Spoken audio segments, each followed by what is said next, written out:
Welcome to the March 6, 2025 Planning Commission hearing. I will call this hearing to order at 1:00 p.m. Ms. Carmen, can we please have a roll call vote? Thank you, Chair Wardlow. I'll take roll call. I'll start with Chair Wardlow. Here. Commissioner Barnwell, Here. Commissioner DeLucia, Here. Commissioner Peterson, Here. and Commissioner Wiscombe. Here. We have quorum. Thank you. Thank you. We will begin with preliminary matters, requests for continuances, withdrawals, postponements, or ex-agenda items. Ms. Arciniega, do we have any? Thank you, Chair Wardlow. We do not. Thank you. Do we have any announcements or appeals? Thank you, Chair Wardlow. No announcements or appeals. All right. We are now on to item C, review, consideration, and action on the following draft Planning Commission minutes and resolutions. February 13th, 2025 Planning Commission minutes and Planning Commission resolution number 001252 South Quarantina Street. Are there any commissioners with comments on the minutes or the resolution? No, I'll make a motion to move the minutes and the resolution. I'll second it. Great. Ms. Carmen, may we please have a roll call vote? Yes, I'll take the vote. Commissioner DeLucia, Yes. Commissioner Peterson, Yes. Commissioner Barnwell, Yes. Commissioner Wiscombe, Yes. and Chair Wardlow. Yes. Motion passes. Thank you. Thank you, and that takes us to item D, comments from members of the public pertaining to items that are not on today's agenda. Due to time constraints, each person will be limited to 2 minutes. Ms. Carmen, do we have any in-person or remote members that would like to speak? Thank you, Chair Wardlow. At this time, I don't currently have any speaker slips for general public comment. If anyone in the room would like to speak under general, they can fill one out and bring one up to me right now.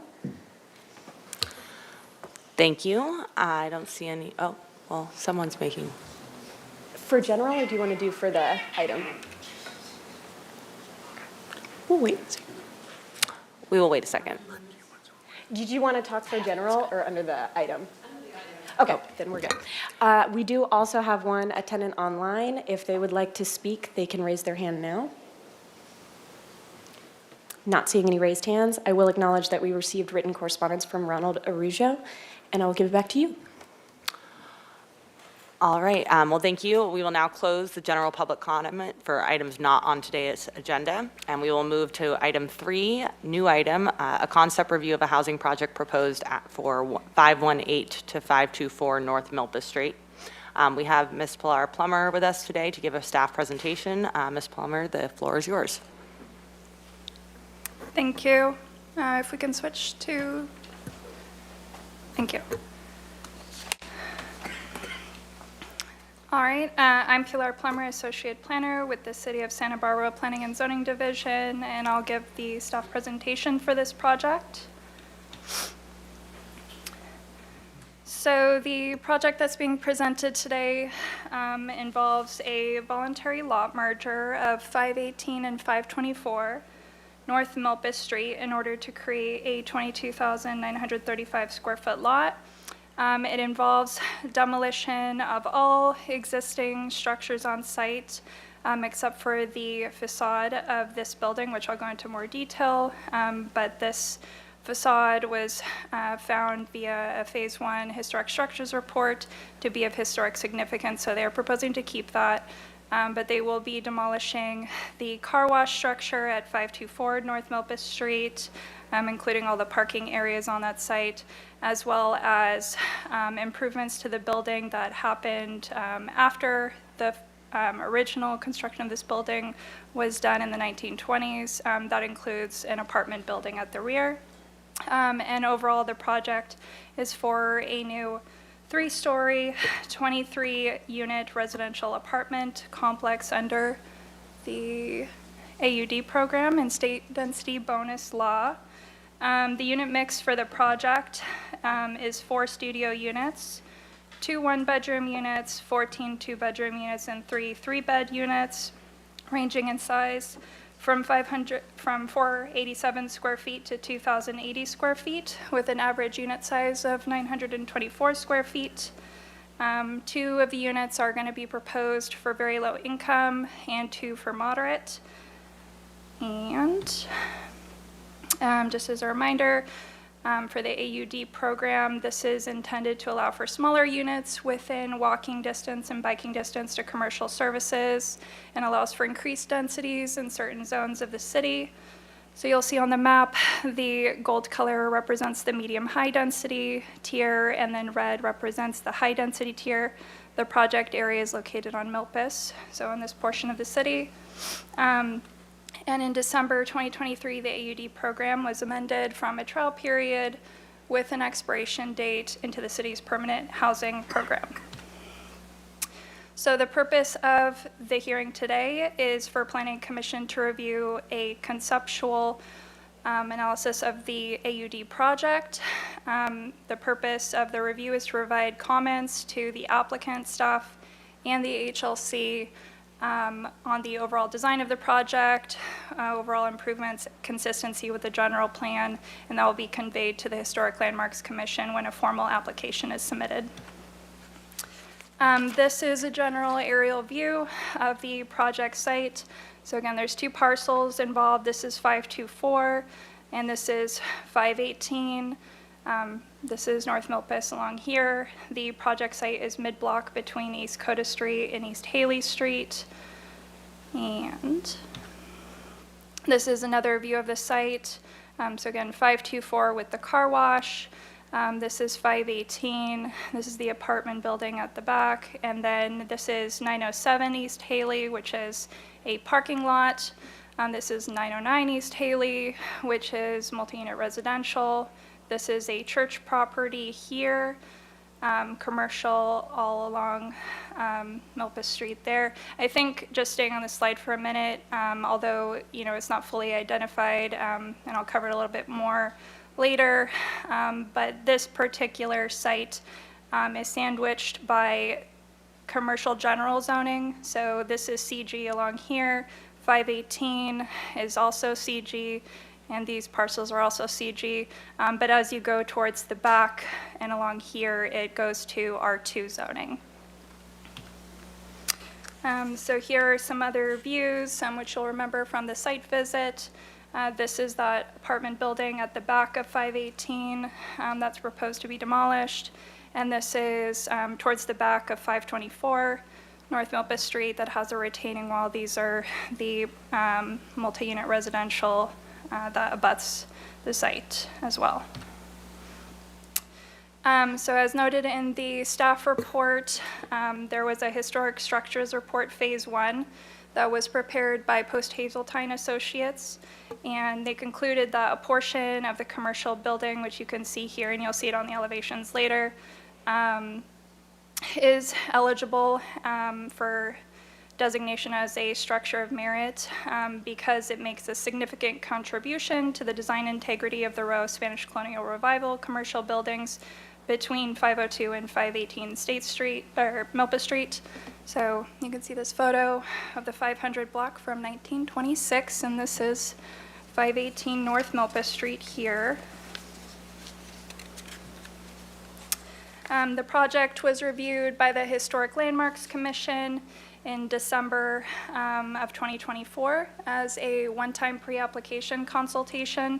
And in general, it was a pretty positive hearing. The comments, which were included as an attachment to the staff report, noted that the design was beautiful, sensitive to constraints, while still providing housing. The project does a good job of incorporating the historic resource into the design of the project. And just going to story poles, so one of the items that was discussed was whether story poles could be waived or whether story poles would be appropriate in some manner. And they settled on some story poles really just to help identify the size, mass, bulk, and scale, but not full story poles. In general, they said, while this is on the larger end of the size, mass, bulk, and scale for the development, it is still within reason and meeting the guidelines. And story poles would be installed at concept review before HLC would take action on the project. This is the south elevation of the project. So this is 518 here shown. And then you can see just 524 here. There's a driveway that goes back into the development, which you'll see later on floor plans. But yeah, just for context of the overall view, as you'll see it along Milpas Street.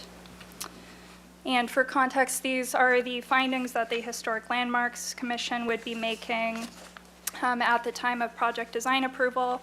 So they'd be looking at this when it comes for concept review, and it's good for Planning Commission to note any feedback with respect to these findings as well, if you want to communicate that to the HLC.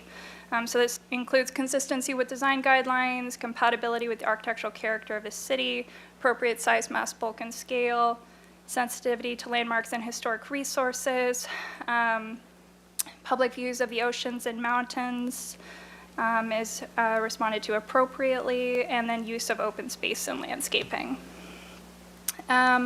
This is a zoning consistency table that was included in the staff report. So the project is consistent with the zoning ordinance. I'll describe this in a minute, but as I mentioned earlier, they are, in addition to the AUD program, using state density bonus law in order to get additional density on the overall development, and with that, they do get concessions. So the two I'll point out, and you'll see it on the floor plan, is one for an interior setback where the 6-foot setback variable applies to only portions of the development that abut a residential zone. So if you'll remember earlier, portions abut R2, some others abut CG. So only in the areas where they abut R2 do they need to have a 6-foot setback. Again, a variable six-foot setback. But they're choosing to use it on one portion, and the applicant can describe that a little bit more detail later, but it's to comply with building code. And the other concession that they're asking for currently is for average unit size to be 924 square feet on average. As I mentioned earlier, there's quite a distribution in unit types. There's studios up to 3 bedrooms, so we have a good range of units in the project. So as I mentioned, they're using state density bonus law, and they do get 2 concessions. The project is using 11% of the project as deed restricted to very low income, which does give them 2 concessions. So that's just identified here if they are exceeding that for very low income. This is a view of the east elevation. So I just wanted to show this because this shows number one, the interior setback encroachment that they're currently asking for. So it's a little hard to see without looking at the floor plan, but this portion is at 518. This is the encroachment at the first floor level in the 6-foot setback, and that abuts 907 East Haley, which is a parking lot. This, just so you can see as well, these are the studio units, 3 studio units at the ground level, and these represent the 3-bedroom townhome units.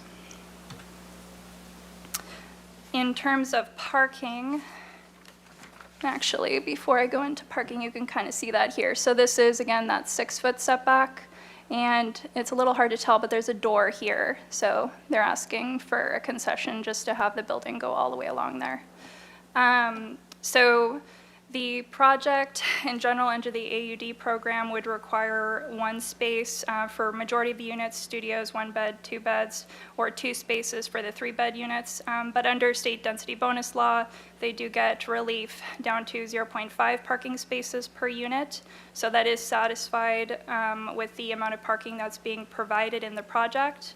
They're doing 14 spaces in a main garage at the ground level, and then 6 spaces in these more private garages underneath the townhomes and adjacent to the studio units. And then they also have 3 spaces off-site at 907 East Haley Street. And then for context of that, there is an existing off-site agreement for 3 spaces at 907 East Haley Street. They would, if they want to use those off-site spaces, need to amend that agreement or do a new agreement. But that's what they're currently showing as part of the project. Additionally, the bicycle requirement is 1 covered and secured bicycle space per unit, so they are showing a bicycle room here, and they're intending to have 28 spaces available for bike parking. In terms of density, as I said, there's 2 parcels. They are zoned differently. I mentioned that at the site visit, and they also have a different general plan land use designation. So 518 is zoned CG. It's also commercial high-density residential and priority housing overlay, which if they're using that, gives them up to 63 dwelling units per acre. Just for that parcel, if you were just using the AUD program, it would allow for 5 units with a maximum unit size of 811 square feet. And then for 524 North Milpas Street, that is zoned commercial restricted, allows for medium-high density, so a lower density, allowing for 12 units under the AUD program. The question did come up at the site visit, what if the project site was rezoned? So just talking about AUD, not getting into state density bonus, it does increase the allowed density for that project site if they were to use priority housing overlay, so 63. It would go from 12 units on that parcel to 28. Under state density bonus law for the project, as I mentioned, they do get a higher density because they are deed restricting some of the units to very low income. So that has a base density of 18. And then with that, since they're proposing 11% of the units to very low income, they get a 35% density bonus. That ultimately results in 25 allowable units. They're choosing to do 23 right now. So you can see that there. In addition, there's also inclusionary, so 10% of the units need to be designated to the moderate income to comply with the AUD program, so they're doing 2 units as well for the moderate income. In terms of general plan consistency, the neighborhood is in the Milpas neighborhood of the general plan. This is primarily commercial uses. This is the map here of that neighborhood. It's predominantly commercial, but there's some residential uses above and behind shops. And included as policies for this area that we would be looking at for consistency with the general plan, there's LG4, so Principles for Development, that essentially encourages workforce and affordable housing within a quarter mile of frequent transit service and commercial services through small units and increased density. LG5, which encourages new residential development in commercial zones to include affordable housing, including rental housing, to low, moderate, or middle-income households, and LG6, which encourages new residential units in multifamily and commercial zones with highest densities in downtown, but it also includes Milpas Street. So the project is consistent with the general plan land use designation based on that, because they are doing from medium to high density residential. And in terms of the housing element, there are various policies, since this is a housing project, that would apply. It's consistent with policy 1.2 infill housing, which includes development on infill sites near transit and jobs, particularly sites suitable for housing. Policy 1.7, which says to prioritize residential on sites zoned for residential and other uses. Policy 2.1, which is to prioritize production of deed-restricted affordable housing. Policy 2.5, rental housing, encouraging smaller units close to transit. The project will provide 23 rental units to the housing stock, including 2 very low and 2 moderate and 19 market. I do want to say as well, I mentioned that they're going to be demolishing an apartment building, so that's 4 units that are going to be removed. And with the Housing Accountability Act, they do need to replace units, so this project is replacing units. I just wanted to point that out since they are going to be demolishing some residential units with the project. In terms of the environmental and visual resources section of the general plan, this is a view across the street of the site. Again, this is 518, the apartment building at the back. You can see views of the Rivieras and the mountains behind. So there are various aesthetic and visual resource policies to protect visual resources. I noted this in the staff report, but there's no real clear view of the ocean from Milpas Street due to the project location and other buildings along Milpas Street, including mature vegetation in the area. views of the mountains are intermittently visible. But in general, any particular building, even a 1 to 2 story building, while they're going to be replacing this, even a 2-story building can somewhat affect views to the Riviera. The clearest views are going to be maintained along the main intersections, so East Coda and East Haley Street, but that's just important to note. The HLC, as I mentioned, they did ask for story poles to help them evaluate size, bulk, and scale of the project. But in general, if you're going to go up multi-story, it is going to some extent, affect views along Milpa Street, at least viewed from the other side of the street. In terms of the historic resources element, this is a map of the historic resources inventory. So this is 518. Blue colors represent the historic resource inventory. Gold represents structures of merit. Purple represents landmarks.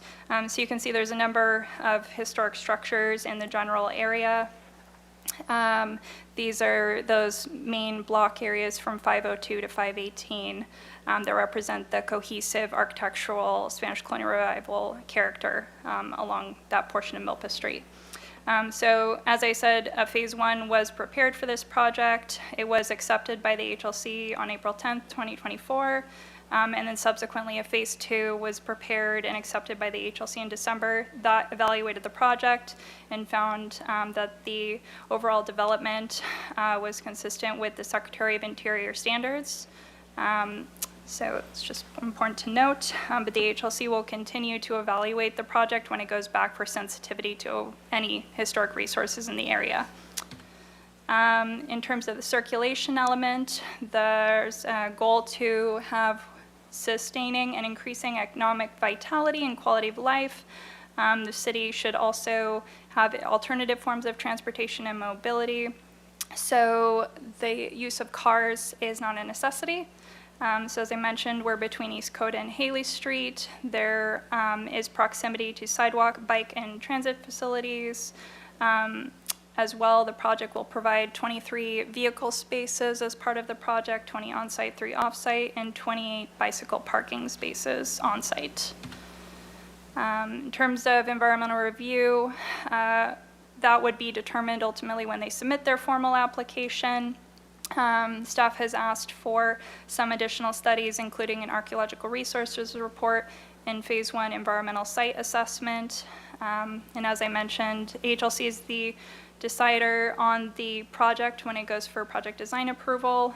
So they're going to continue to evaluate sensitivity to the main historic resource and other ones in the area. That's one of their findings for approval. And this is again just a rendering of the project with the main facade that's being proposed to stay, and then the rest of the development pushed behind. And staff is recommending that the Planning Commission review the project and provide comment and recommendation by majority vote on the design and improvements, as well as consistency with the city's general plan. And that concludes my presentation. And I'm here if there are any questions. Otherwise, I'll turn it over to the applicant. Thank you. Thank you, Ms. Plummer. We will now hear from the applicant, Mr. Ed De Vincente, did I say that correctly? Please state your full name in relationship to the project for the record, and you will now have 15 minutes to present.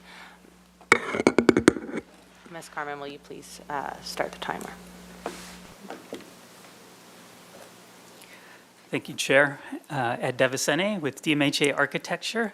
I'm here with my partner, Ryan Mills, who'll walk you through the design of the project, and Guillermo Gonzalez, our landscape architect, and Jim Merritt, the property manager as well, in case you have any questions. I'll start by saying we've been at this for a while with this project designing. We've gone through a PRT process and really appreciate that process and the other department input that we get all along the way. It really helps shape these projects. They can be a little bit complicated, and so thank you, staff, for the great presentation. It makes it a little easier for me and what I need to present.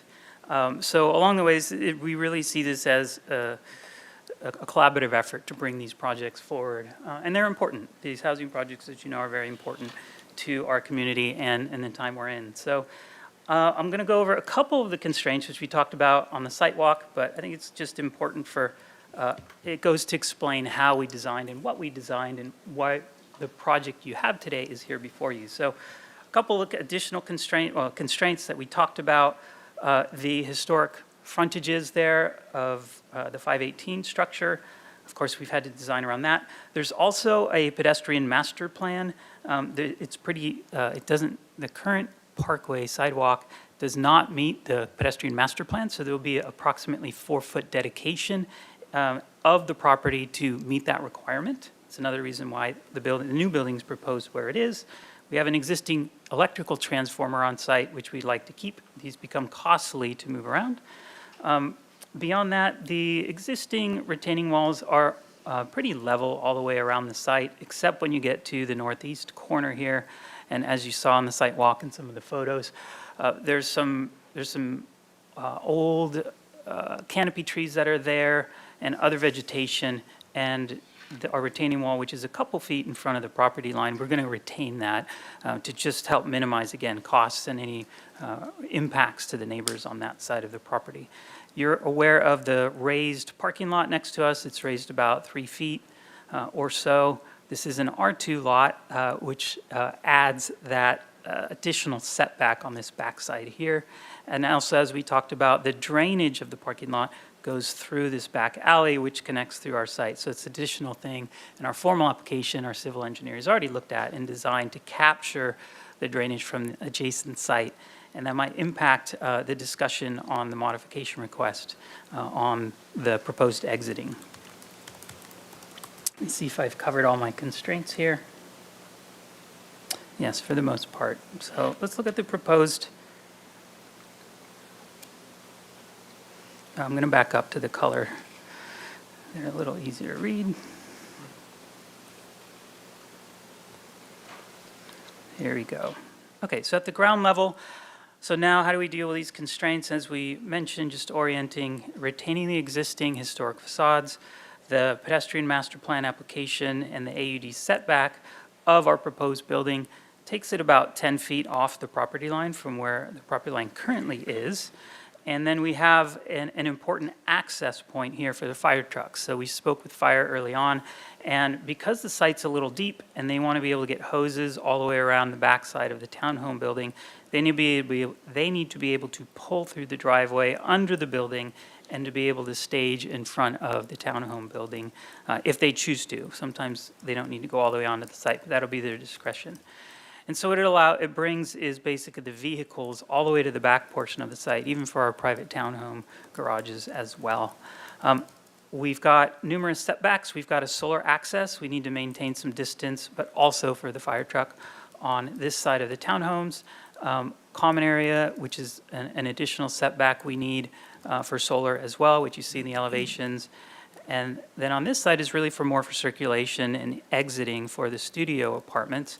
And from this back portion of the site, we see 2 exit passageways that we need by building code to get to the front. So in case one gets cut off by a fire or an emergency, there's always a second one for folks to get through the building safely in case of a fire or other emergency. So we've got pretty much 2 buildings on the site. A front building, which is a more typical podium, concrete podium, with 2 levels of apartments above this lower concrete level. The majority of it's the parking for the project, and then we did put a couple of apartments at the front portion as well. Our bikes here off of the lobby, we're going to use the historic frontages as kind of the lobby and mail area, and then we've got 2 main stairs that take us up and down the building with numerous other utility functions and such. So that's the general layout of the project. I'll let Ryan Mills take you through a little more detailed components of the design. You want me to leave the laptop here, or we want to move it? Yeah, you can move it. That's about it. Thank you, Ed. Chair Wardlow, fellow commissioners. So as Ed was mentioning, it's really, we broke the project into 2 pieces, right? Kind of 2 main zones. So it's the front, which is in the commercial zone, sort of along the Milpas frontage. So we wanted to treat that building a little differently than kind of the back part of the project, which is surrounded by the lower zoning and more of the R2 neighborhood. So that's why we kind of created this range of product types. So again, Pilar mentioned it's studios, 1 bedrooms, The bulk are 2 bedrooms, and then the 3 bedrooms are represented in the townhome type in the back, which we felt was more appropriate as you get deeper into the neighborhood. So let's go up to the next floor, and as you all probably know in these larger projects, efficiency is king, and to get them built and make them buildable.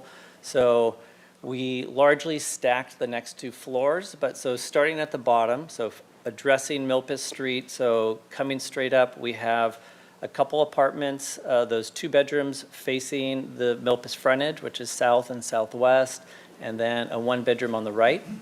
Again, you'll see with all of these, we were really looking to make livability as an important design feature. So with the 1s, with the 2s, we feel like 900 square feet as an average sounds like it's a little large, but we feel like these are extremely efficient apartments, very livable.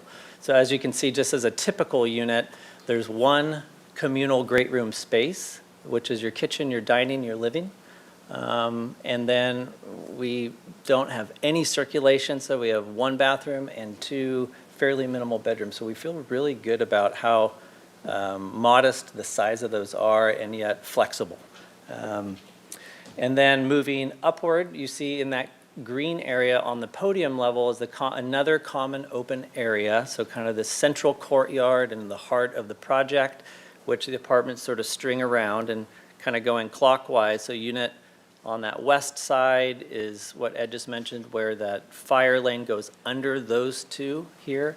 And then we cross the way, we go up, another 2-bedroom, and then we ring around the courtyard. All very similar layouts.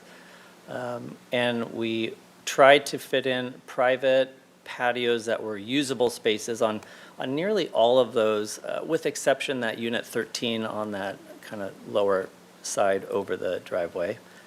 And then let's keep going for this front building. So next level is largely a stack. So you can see now you come up the stairs, you still circulate around that open courtyard to below, and then there's, as we get to this level, an additional common open area on that top right corner of this part of the project.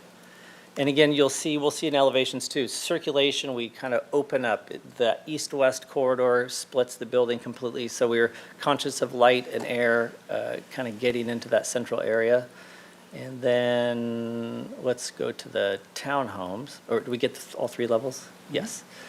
And then moving back to, again, treating this like a separate project. So we come up on the bottom floor is really just the 2-car garage and entryways bringing you up on the ground floor. And then that's the owners or the renters of the units above. On the right are the 3 accessible studios entered totally separately on the circulation to the east of them. So they share the same footprint but are totally different units.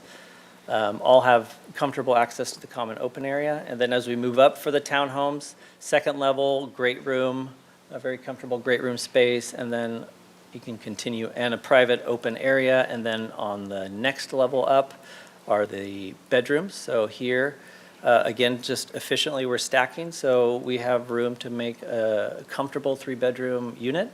And then the stair goes up one more time to create private open yards on the roof, which Guillermo will go into a little bit more detail. So I think that covers the units well, and then let's just look at the elevations quickly. Actually, go to the perspective, Ed, if you don't mind. It kind of tells the whole tale. So kind of the starting point, the big principles for this project was because of the historic important buildings and the low scale along Milpas, and maintaining that important building there, that really set the tone for the rest of the project.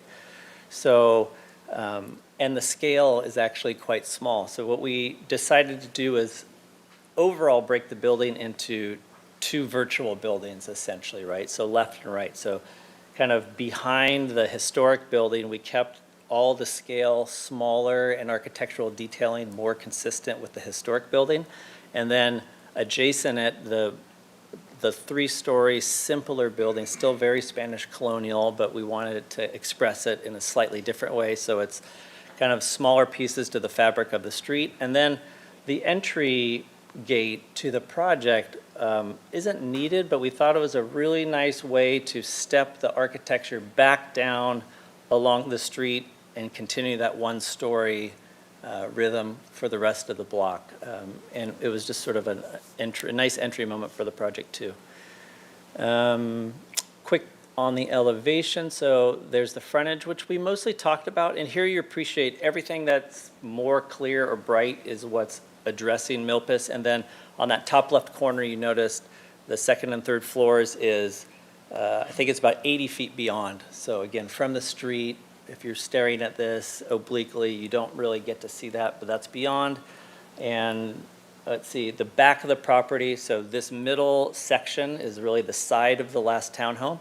Everything else left on right of that are about 60, 80, or 100 feet back. So it's really just that center portion that's towards the north of the property. And then this is the east or south elevation. Again, starting on the left. Milpas is on the left. That little tile roof is the historic facade building. The gray is our adjacent neighbor, and so all the white around that, we're at a zero lot line condition, so no openings, and it stays really quiet. There's the corridor that continues, and that's really the apartment project in the front half, and then you can see the 3 townhomes are scaled kind of to see the individual units.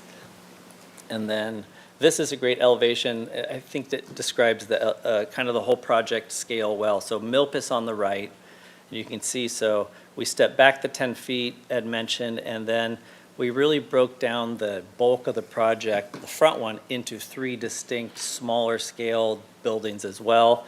Again, between the second and third one, you can see light and air through the whole thing, and then a complete break, and then the 3 townhomes again. Again, you can appreciate that red dashed line is the max height limit, so we kind of are touching that in a few spots, but kept under it throughout the project.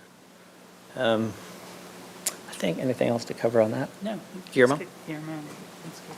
Thank you, Ryan. Thank you, Commissioner and Chairman, Chairwoman. On the landscape, I'm going to start from the street side.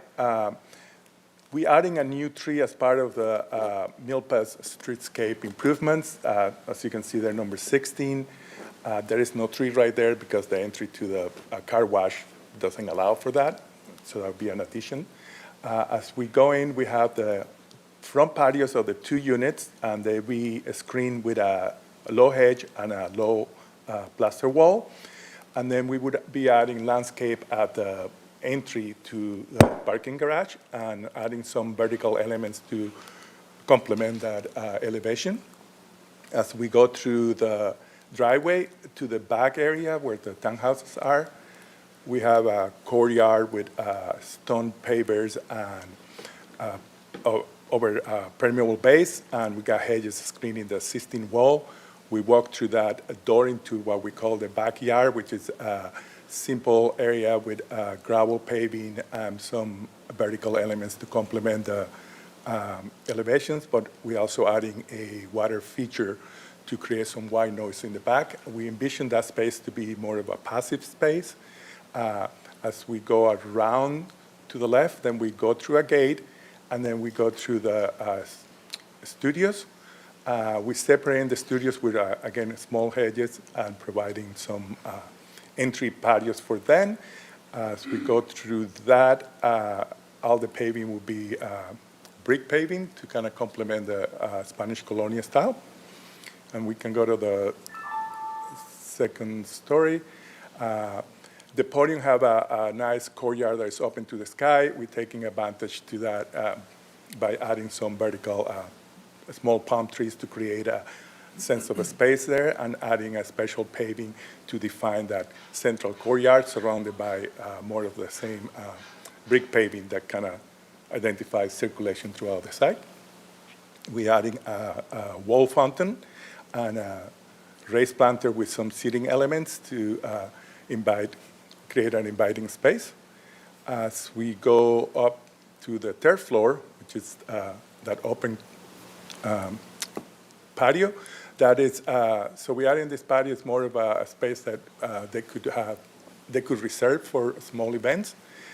We do have a counter, some seating elements, and, somebody could reserve that, have a small event, have some place for putting some food and kind of prepare some food elements. The whole area is all enclosed with a parapet that is all guard high. And as we move into the townhouses, all the 3 townhouses have roof patios. Roof patios would have a wood deck, a trellis element, and also a serving counter with a sink to allow the residents to use that space more as a backyard. And that would conclude. Well, thank you very much for the presentation. Ms. Carmen, would you let us know how much time the applicant has left remaining? I think that they've exceeded their time. There's no time remaining for any more presentation. All right, well, thank you very much. We will now go to comments from the public. Ms. Carmen, do we have anyone in person or remote that would like to give public comment? Thank you, Chair Wardlow. I do currently have 2 speaker slips at this time, but if anyone else in the audience would like to speak, they can fill one out and bring one up to me. First speaker we will have will be George Trujillo, followed by Britta Bartels. So we can have George Trujillo up to the podium. Hello, Planning Commission. My name is George Trujillo. I am the owner of 519 and 521 North Milpas, which is directly across the street. So putting this, to me, a beautiful building. I mean, you guys did great work making it look nice. The scale does not fit the area, though. The style does not fit the area. You talked about the 4 units that they're going to tear down. They're actually 4 rooms. They're not units. The bar across the street used to be a brothel. It has stairs leading up, and there are 4 units with no bathrooms in it. There's 1 bathroom down the hallway, and that's it. They all use kitchenettes, so that's not 4 units they're taking down. You're going to have 3 parking spaces off-site. So you're going to be living somewhere, but yet you're going to park outside. You're talking about three room condos in the back, townhomes. How many people with 3 rooms own 1 car? We're going to put 23 spaces there. The area is congested. I have a business across the street. Every morning, there's about 5, 6 businesses down Bond Street that everybody comes and parks in the Bond and all the way around. People get there at 6:30 in the morning just to get a parking space. So if these people were to have any type of residents visiting, parties, where would all this parking be at? As you can see, the city's taking away parking spaces by putting bike lanes and stuff like that. There's no parking. It's too high density. We're going from 1 story to 3 buildings. The view that I have is phenomenal. It's looking right across street mountains. The residence I got across the street also has the view. That will be completely gone. I'll be looking at a big white building from here on out. Also, you talk about, he says that there was no tree taken out. Actually, there was a tree in front of the car wash. It fell. So it's not that they were going to replace it, it's that the tree fell. Story poles. The community would like to see story poles being put up all the way around, not just the front. I do have a business across the street. Since I got this memo, I started a petition about a week ago. I got about 75 people signed a petition against this project. Basically, it's too high density. It's right butting across Milpa Street. If the project was pushed back a little bit more, it would be more fitting the area, which I believe. It's just too big and too massive for my liking. The work is beautiful, it looks nice, but there's also, like I said, misconceptions saying they're going to tear down 4 units. They're not 4 units. It's a stair with 4 single rooms. That place used to be a brothel back in the 30s and 40s. It used to be called Casa La Pra. I know all the history about that building and my building too. So just with that, I would like to see the story poles so the neighborhood can see how height of structures can be put there. They talk about the buildings being separate. You got little areas in between. You got areas in between their buildings. But from Milpa Street, all you see is a big, massive 3-story right at the front. The other buildings they're doing on Alan Bleeker's part, it is pushed back all the way to the back, so it is a little bit more functional, which the community agreed on a big project like that. So I'd like to thank you for your time. My name is George Trujillo again. Thank you. Thank you. Next speaker we have will be Britta Bartels. Thank you for giving me the time. So my husband and I, we have been living on Haley Street since 2004. We own a triplex, basically triplex, and we have had tenants since then. And I just don't think that there is enough parking in the neighborhood. We have tenants that have been struggling with finding parking. Each unit has 2 parking spots, and we have 3 cars per 2-bedroom units. So 1 car can park on the street, which is impossible at all times. One of my tenants, she actually walks 4 blocks sometimes to get back to her car. When she comes home late, all the parking spots on the streets are taken. And I'm feeling very sorry for the business owners because we have a bus pickup right there. So it's right next door where the building is supposed to be. So that takes a lot of street parking already. Then there are a lot of single ownerships of businesses like a private, like a phone companies, and they all have problems getting customers parking, taken care of. And so they lose business if there is no parking. And we had that problem in the past when the dispensary was approved on Milpa Street. That also takes away a lot of parking from other businesses because they are busy all day long when people pick up their prescriptions. So, we see this. We have been seeing this for 21 years. The parking has been getting worse because with our inflation and the increase of rents, people are renting with 5 people a 2-bedroom. I just got a call. Somebody wants to move into our unit. We have available a 2-bedroom with 5 people. They all have cars.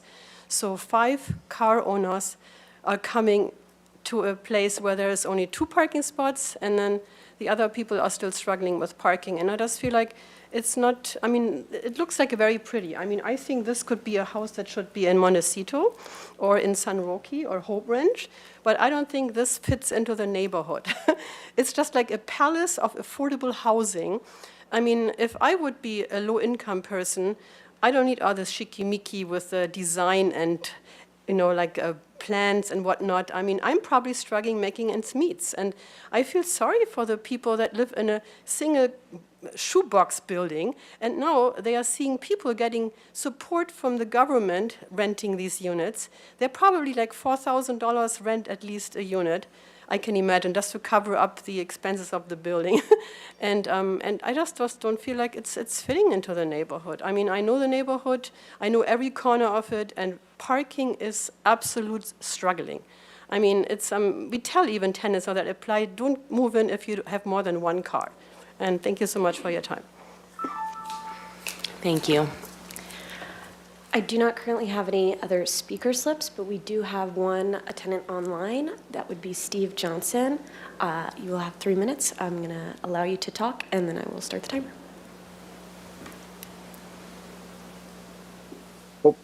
Hope you can hear me. Yes. Thank you. Thanks for the opportunity to comment. I will just repeat my, not repeat, but emphasize my written comments that this project is a beautiful project, but it's got the same defect that every other AUD project has. The average unit sizes are too large. The number, there's 23 units proposed. Please ask the applicant how many of those 23 units are going to be moderate rate, market rate, moderate income. How many? It's going to be the same number for every single AUD project that's ever been built. That number is 0. There's not been a single moderate income market rate project built in any AUD project since the program was started. This project, we're seeing more of the same. Not something you're going to be able to fix today, but it could be somewhat improved if the applicant would consider using state bonus density to its fullest. AB 1287 would allow a 34-unit project. So instead of 23 units, build 34 units in the same envelope. That will lead to smaller average size units, making them a little more affordable to moderate income residents. I've also got a question that I'm going to bring up in a couple of weeks at the review of 3845 State. It's a question about why is this project not in the sites inventory? If it was in the sites inventory, that gives commission a very powerful amount of leverage to require moderate income units. That's going to be the case. Excuse me, with Chair, 38, I'd like to, Somehow that applicant didn't get in there and fix the housing inventory in the nick of time. That project shows 131 moderate income units. excuse me, Mr. Johnson, I have to interrupt your public, A couple Mr. weeks. John, Thank you for your time. well, that ended, so we're done. Thank you. Do we have any other public comments? I don't have any other hands raised online. I just will acknowledge that we received written correspondence from Rick Clausen and Steve Johnson, and I'll give it back to you. Thank you, Ms. Carmen. If no further comments, we will now close public comment on this item. And that brings me to council questions. Who would like to go first?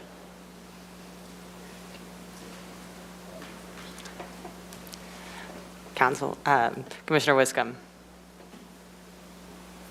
We're in a lot of takers on that one. Thank you, Madam Chair. I really don't have many questions.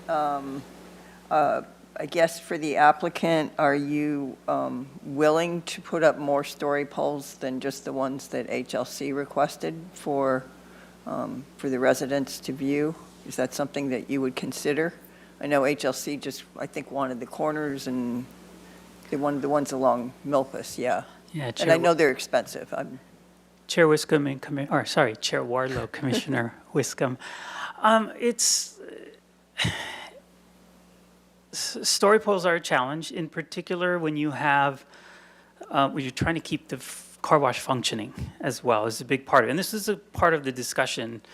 We use as everything we draw here is fully three-dimensional. So having at least the 3-story poles that the HLC or the ABR was HLC was requesting helps us to match our digital model, and we can take more views around from different perspectives. So we can augment the story poles to give more photographic view or photographic representations. So it's not we're just going to get the 3 story poles. We'll be able to show that virtually. We're trying to find the right balance of disruption to the car wash because the poles are going to be 30 to 35 feet high and they require bases, and that's going to really impact the car wash. And they need to stay out for a certain amount of time. So we're trying to keep it to 3. We think that can adequately present the mass, at least in the main frontage of the project. And again, we'll augment with 3D representations, but we'll feel comfortable that'll give an accurate representation for the community. Okay, that's a fair answer. Thank you for that. Wanted to ask, let's see here. Yeah, okay.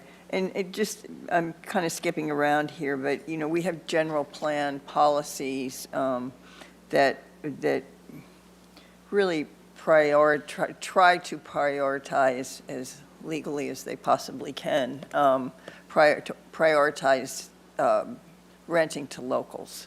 And I'm wondering if any consideration's been given by the owner to develop a program that favors locals over people from outside. I don't know if you can answer that yet, but I'm hoping that. Well, without discriminating against, any other people, then we would love to rent to local people first. But, there are discrimination laws out there that if I'm choosing someone else because he's a local person over someone's from out of town, then I don't want to put myself in that position. But I would love to rent to I think local people first. I think some developers have kind of a local preference program that's when they get a lot of lease applications, they. As long as I don't discriminate. Yeah, okay, that's fine. I wanted to ask about the street trees on Milpas. So have you talked to the urban forester yet? Have you talked to Nathan about the street trees? No, we haven't Okay. talked to him yet, but on the plan, they show locations of proposed Okay. streets. Because you know you need to do that. You need to. Correct. You need to go through Nathan Slack, yeah, okay. But and the reason I'm asking is you've only got one, and I'm wondering if there's an opportunity for potentially more. I know you've got, from what I understand, by the structure of Merritt, you're not going to push the sidewalk's not going to be as wide, and then you're going to get the wide sidewalk. So I'm just wondering if there's a, I'd like to see more than one if possible, because I think it will help soften the size, bulk, and scale of the building. So that's, okay. So I hope you consider that.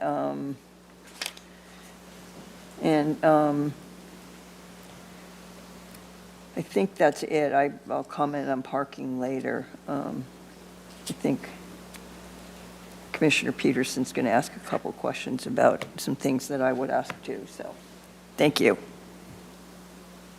Thank you, Commissioner Wiscombe. We do have Commissioner DeLuccio up next, and then we will go to Commissioner Peterson.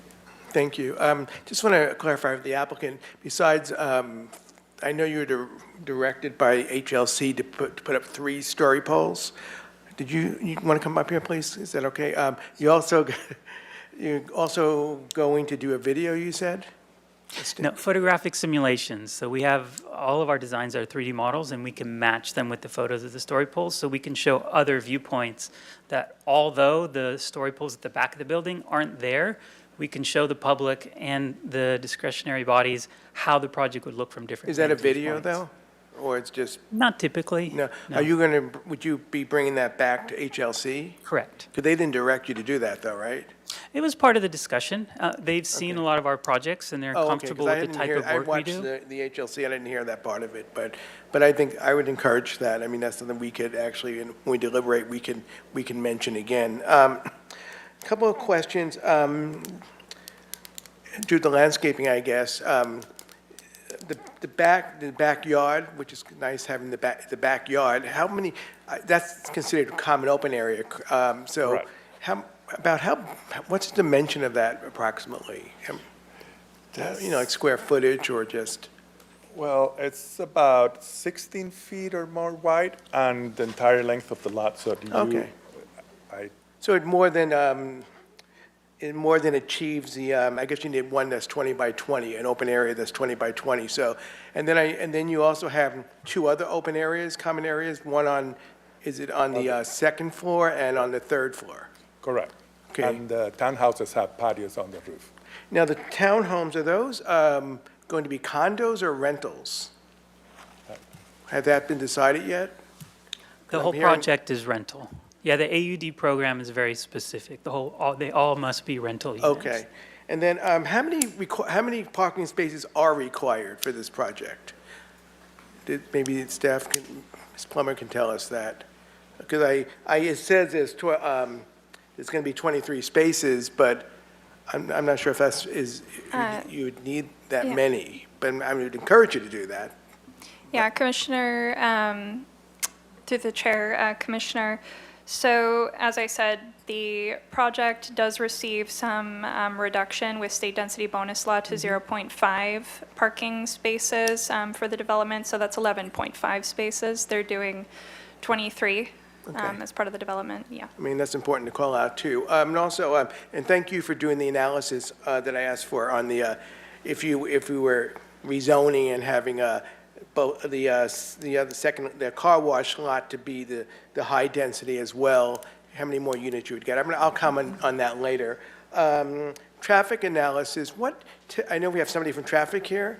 What kind of analysis do we typically do for these projects? Do we, as part of, is there just like a general type of analysis that is done for all these projects? Because I know they all come before us. I know we're commenting on land use, and I don't really have a sense of how it's going to affect traffic.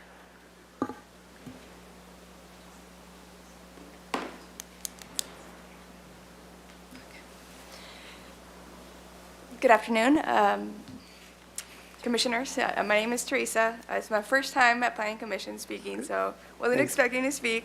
Thank So you. please forgive me if I don't follow the process according to the quorum. But we did do a preliminary traffic generation and analysis, and based off the proposed project and the existing credits, it wouldn't result in a significant traffic impact. Also, VMT also, it wasn't expected to create a traffic impact. So there was no Okay, so you did your anticipated- trip generation analysis, and Yes. it netted out that it would not trigger any type of a further analysis. Correct. Okay, thank you, I appreciate that. Sorry. I just have a couple more questions, and I'll stop. Having to do with a letter, I know you've submitted a letter, the applicant submitted a letter, and I know, obviously for the AUD program is 10%, correct, that of the units that are moderate? Correct. You have 15 written here, and of that, then, so that you round it, correct? So they're going to require it to have 2 units, moderate units, but altogether it rounds to a little more than 2, correct? And does the rounding go into an in lieu, become an in lieu fee? So through the chair, Commissioner, so I want to say it was 1.8. So once it's over 1.5, we just round to the next number. So that's 2. So there's no in lieu fee associated with it. If it was under 1.5, Got it. then that would apply. Then it would go into an in lieu fee. Yeah. Because the letter that you wrote had a 0.4 in lieu fee here for the 2 units, but I guess that's not the case. It's just, it's rounding to 2, and there's no additional money going in as an in lieu fee in this case. Yeah, through the chair, Commissioner, so there's 2 moderate income units through the inclusionary program that are required for this project, no in lieu fee. And then for a state density bonus, they have the 2 very low income deed restricted units. Exactly. Yeah. And then one final question. The applicant's asking for two concessions. I know one has to do with the average unit size. It's just slightly over the 905 square foot. It's 924.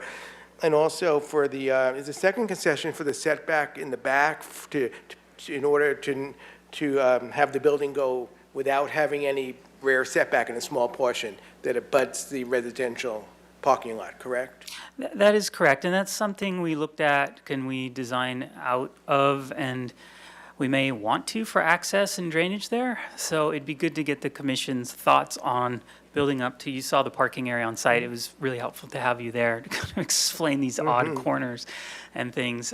We know we have to enclose it for building department safety, so is it more appropriate to pull it off? And it would make the front units on Milpas smaller is where we take it out of, because the parking is pretty efficiently laid out right now. And I have just one final question. Does the historic building, I read in your letter that the historic building went beyond the front line, setback? It encroached a little into the front setback? The existing historic buildings are slightly over the property line. Yeah. Yes, and then the pedestrian master plan, which you can't apply there, would only be in the portion of the frontage outside of the historic envelope. And so this is something that in our formal application, what we're presenting with the front patios of those front units is what we want to see there and we believe is the best solution. Transportation may disagree with us, and they may require that the sidewalk be past the historic frontages, pushed back or angled away from, and to create a larger parkway area. So this is one of the things to work through, but you always got to start with where you want to go to, and that might be part of the formal application back and forth. So ultimately, when we get to HLC, we may not have as big as front private patios in those 2 lower But the units. historic building is, you wrote in the letter, it's budding, encroaching a little beyond the property line. And is that the case? You're asking for a concession for that? Oh, no, this is No. not uncommon with historic Okay. structures. As surveys are taken around town, we've dealt with this before, and it's considered, and staff can correct me. It's considered non-conforming? Non-conforming. Or grandfathered. Okay, gotcha. So I just want to be clear, so that is not a concession, which I read from your letter as you were indicating was a concession, but it's not. Because that would be 3 concessions, and you're only permitted to have 2, but I understand the 2 that you're requesting. But thank you very much. I think, we'll comment later, but I think it's a really nice project. Thank you. Thank you, Commissioner DeLucia. We will now go to Commissioner Peterson. Thank you, Chair. I have some questions about the affordability of the folks who currently live here. Do the tenants who live at 518 currently pay below market rates on average? Each of the units, there's 3 units that are all basically one room studios with no kitchens, but they do have little refrigerators and hot plates, and they all share a bathroom. And they range anywhere from $750 to $800 a month. Okay. I really don't know what market rate would be for those units. The building's, you know, 80 years old. And then we have the 2-bedroom, which is about $2,600 a month, and they are Section 8 already. And I believe they are below, but it's an older building, and, you know, they're utilizing the parking in the back, in the Milpas parking lot, because we're owners of that. And so it's just a matter of what you think is marketable rate. How long have the tenants on Section 8 and then the ones who are not on Section 8 been there? They've all been there for years. So I would say the 2-bedroom's been there for almost 3 years, and the other ones at least 2 to 3 years, Okay. if not longer. Is there any plan on what happens to them when they're asked to leave? Well, they have been notified that, you know, we are going to be developing the property in a year or 2 years down the road, and so they do know. What their plans are, I have no idea. You know, I don't want to tell them that you better start looking for a place to live when they still have a place to live for another year or so. So, I understand. You have 2 very low-income units. 11% gets you the 35% bonus density in this project. What's the process of selecting who's going to live in those very low-income units once it's built? I imagine it's the same applications will come through the city, and You're going to work with the housing authority to do that, or? I imagine we will. Okay. Yeah. Do you have the power to select those folks on your own volition? I don't know. Okay. The people that were there now, I think they applied afterwards to get the help. So that when they first started, they weren't Section 8, and I think Okay. that they got assistance. Is there any thought about offering those potential very low-income units to the folks who currently live there? Sure. Okay. Yeah. All right, that's not a comment time, but I think I'd be interested in that. To the speaker's point, have you thought about increasing the affordable percentage to get a greater bonus density? I don't know about that one. Oh, I love this conversation and the public dialogue because Why did you choose not to max out on what I mean, you it's a could great have? question. It pulls on both ends of the project where we have certain community members concerned about the number of parking, adding more units, going to smaller units, which we know we do this all the time, right? Within the same mass, we can add a lot more units. Well, you can't add a lot, but you can add more units in there and densify the projects more. In state bonus density, things are allowed. Even where we're allowed potentially 2 more units. But then you're trying to find the balance point with an amount of parking, which the owner wants to provide as much park as they can for the residents. It's important, but you can see the physical limitations of meeting parking requirements. So it's always this balance in all of our projects of what's the right balance point. And if we went taller, because of the fire department access, we're already kind of at the limit of it. And going taller on the other portion of the project closer to the historic just felt too aggressive architecturally. And we don't have an elevator. We wanted 3 stories we think is still manageable without an elevator. And all these things are done as we talked you through the design. The points you wanted to make is it's really hard to get these projects to pencil. These are the best tricks we can come up with larger units, less bathrooms and kitchens because of the expensive parts, stack them, and make the units as efficient as you can. So all these considerations go to, of course, we can do more units, but then it creates more pressure on the parking. And so what's the right balance? So for this project on Milpas, this is why we came up with this. And we always know we're doing well when HLC says, it's a little big, but we're going to be okay with it, but you're right at that limit. So we feel like we found the right balance.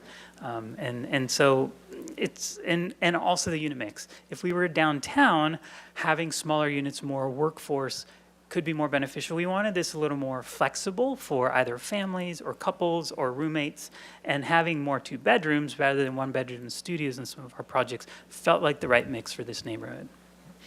And is it true, did I hear this correctly, under what you're required to provide in terms of parking is 12 spaces, but you're providing 23 spaces? Is that right? Correct. Okay. And then to echo off of what my fellow commissioners said, I know we don't want to violate and absolutely cannot violate fair housing law.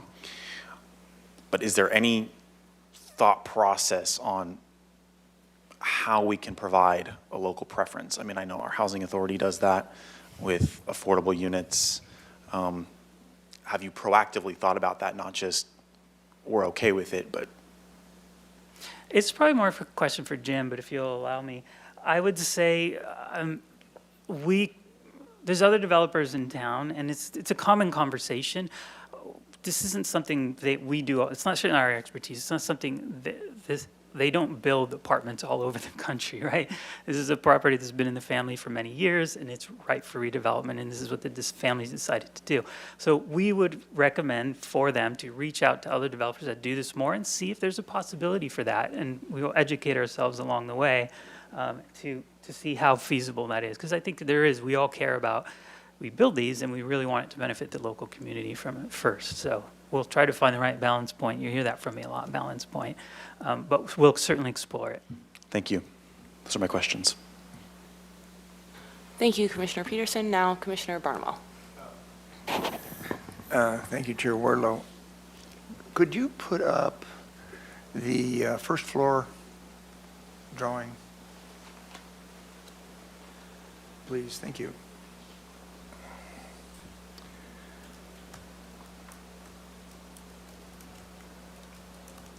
Okay, that's good right there. Now, this area right here, I understand you want to push the building in up to that property line. Is that correct? Did I hear that correct? Lee? Commissioner Barnwell, through the chair. Right now, it is designed to that edge, but only a single-story portion to be the exit corridor. Okay. So that's currently our design, and depending on your comments and how things go with HLC, we could design away from that if we need to. So the second thing is, this is really an odd little hallway here. And if you were to push that building, usable space of that building to the property line, what's going on with this long hallway at that point? And it ties into a comment that I will have when we get to comments, but the circulation element is pretty specific on parking and pedestrian access and things. And you're going to have 3 parking stalls over here, and these people are going to have to go all the way down over here and all the way around the corner and come back to get to it. We talked about this on site, and you were mentioning to me that there was a building department prohibition against a gate there. Is that correct? That's correct. Because we're so tight to it, no openings are allowed there, doors or windows. This is something we deal with on many of our, in our downtown infill, we deal with it more, where the fire department generally requires an enclosed exit passageway along the side of the building. So we have these on a lot of our infill projects. We usually have a more open access up and down through a building, and then you get these little building department and fire department required exit passageways, which are not really pleasant spaces, but they're mostly there for emergency situations. But the building code, until you're about 5 feet away, won't allow an opening in those walls from the property line. And so again, this hallway is just going to stay there and go nowhere, basically. Well, it's a critical portion of the exiting system for the project, so it does have. How so? How so? If this building gets pushed to that wall, is that a staircase right there? No. No, the building, no, perhaps we're not being clear. We're not proposing for the building wall to move any farther. Okay. Maybe in the elevation, would you allow me to move to Sure, the yeah, elevation? please. For the sake of clarity.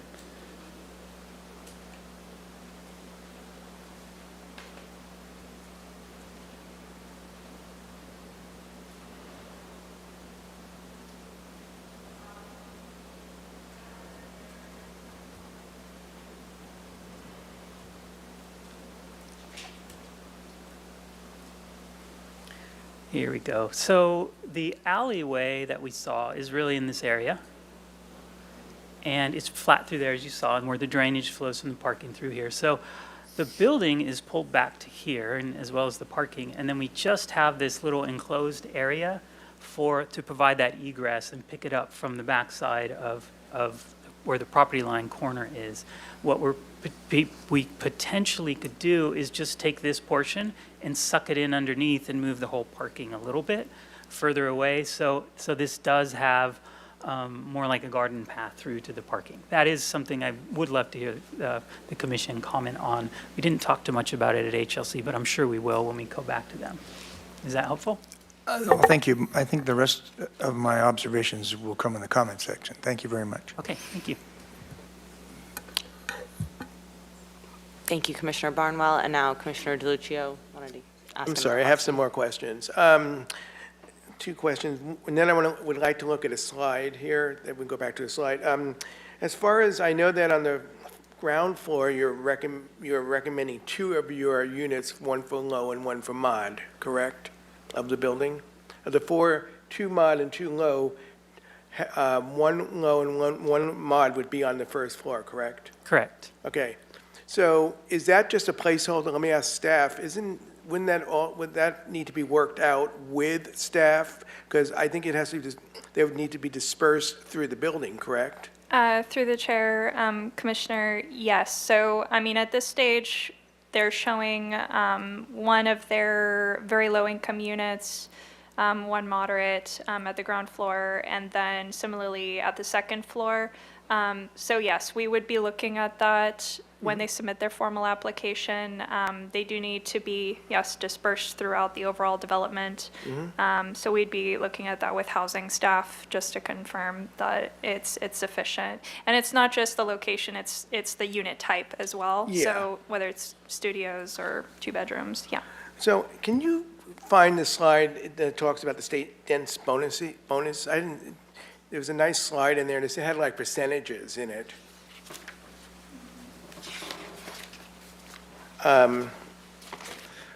What I'm trying to wrestle with here is how many units could you potentially put on here? The most units you could put on here is what I'm wrestling with right now. I wasn't going to hold back till we made comments, but Commissioner Peterson started to allude to this, and it was like a table or something. It had a table that had like percentages. It wasn't this one. It was, oh,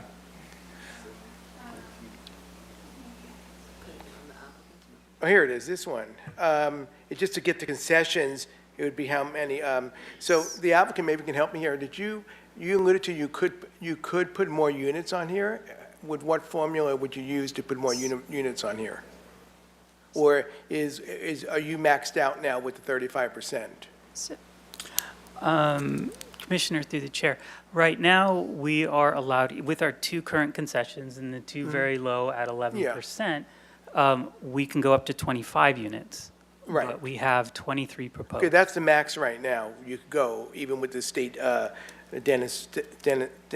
state bonus density, correct?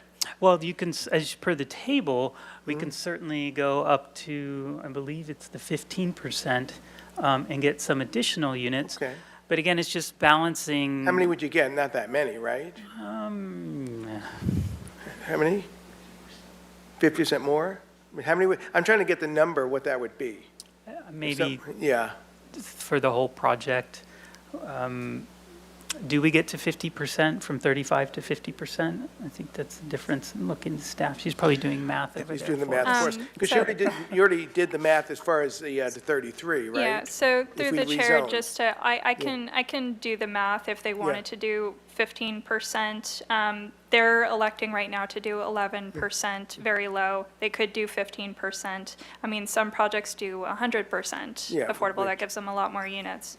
Yeah, so I'll see if I can do that for you. Okay, I mean, we can come back to that. I guess I think the question or the point I'm making is, I don't know how many more affordable units you would get. You would increase the number of units by, I don't know how many, but how many of those are going to be affordable at the end of the day? You have to keep adding units, which becomes market rate housing in order to get low and moderate. So I don't know how that would work out, that it's, how it net out is what I'm saying. If you're trying to get affordable units out of here, you have to build a lot of units, and most of them are not going to be affordable. Okay. I think Commissioner Peterson wants to Yeah. respond to your Yeah. line of questions. Well, I don't know the numbers per se, but if you do 11% very low, you get 35% bonus density. Once you get to 15% very low, you get 50% bonus density, and it caps out there. That's what we got to map out. So through the chair, if you did want to do 15%, yes, you do get a 50% density bonus, which would net 27 units rather than 25. So it's a small increase. Yeah, and it's not that many. But- How many more affordable would you get out of that? Not many. Oh, That's what I'm trying to figure out. You're not one, maybe, right? So the point is that, so my point is that to go by, keep adding units, and if they're not going to be affordable or moderate units, they're going to be market rate units, then I have an issue with that, I guess. through the chair, just to say, you would get three. You would have three very low if you wanted to do a 50% density bonus. And if you went through there, you'd have, okay, that's fine, we'll just leave it at that. So you're getting one more unit? Okay, thank you. Any other questions from my fellow commissioners? All right, well, I just have one question, and I will try and be brief, given that I think the rest of the commission is trying to get at this similar point. So you mentioned that the property's been owned by a local family for a long time. So they're the current landlords of the tenants that would be displaced when this new project's built, right? Correct. Okay. Obviously, I think that this is a really great project in terms of improving and having a new building and providing additional units, but it will displace four existing tenants as of now that obviously are paying a lot below market rate. And given our, all of our priorities of creating more housing and more affordable housing specifically, is there any interest in the applicant's team to issue additional affordable units, not increasing the overall amount of units, but allocating maybe one or two more? Because I think that's what this commission is getting at, is that if we're doing 4 units that are affordable, both 2 very low, 2 moderate, it's kind of a wash, or less than a wash, based on the fact that we're also displacing for affordable units that exist today. So given that I understand your concerns around striking that right balance of parking and not wanting to increase too many units, and the positive feedback you did get from HLC, is there any interest from the applicant team of expanding and doing above the bare minimum in terms of what is required from affordability perspective? And if you want to address this, Jim, or I can just. Yeah, we have to go back to our broader team, Chair Wardlow. We haven't turned in our formal application yet. So that's why we're here, is to get your opinions about, and as Chair DeLuccio was alluding to, this is a complicated formula. We're proposing, again, very low income. The percentages change if you go to low income. So that might be something to consider as well. It changes all the numbers a little bit, which may require an additional unit. Low income you are required more. But when we talked about it internally, and we look at all these scenarios with our clients to try to find, what's best for this property. The very low income was most straight and to the point, really. Met the requirements, had the couple of units. From there, yeah, we'd be looking to offset. Is there a way to get maybe another market rate unit if we start adding more? But again, it's that threshold of just making a bigger project and where's the right balance for the other project issues. So love to hear your comments on it, where you all feel. Are we on balance on this project, or should we be considering other things? Your input is important to what we turn in ultimately for our formal application. And these are issues that I think the HLC really care about your input on as well, because they tend to less focus on this. So it's kind of the best I can do for right now. Okay, well, that was a very delicate answer, and I appreciate that. I will go back to Commissioner Wiscombe, if she has another question. I just asked that the applicant team consider that. I understand what you're saying in terms of how the maths out in different ways per state law, but just taking that aside, understanding that this is the minimum requirements, and as a local team, that maybe you would be interested in exceeding those minimum requirements within the kind of construct that you already have proposed. That's my ask for the applicant team to consider. I will turn it over to Commissioner Wiscombe and this is still a question. Okay, thanks. Thank you, Madam Chair. Yeah, I just wanted to go back to the, so on the ground floor, on the first floor, you've got a very low and then a moderate deed restricted unit. Okay, can you tell me what the configurations of each of those is, please? I know we kind of went over it at the site visit, but I don't remember. So.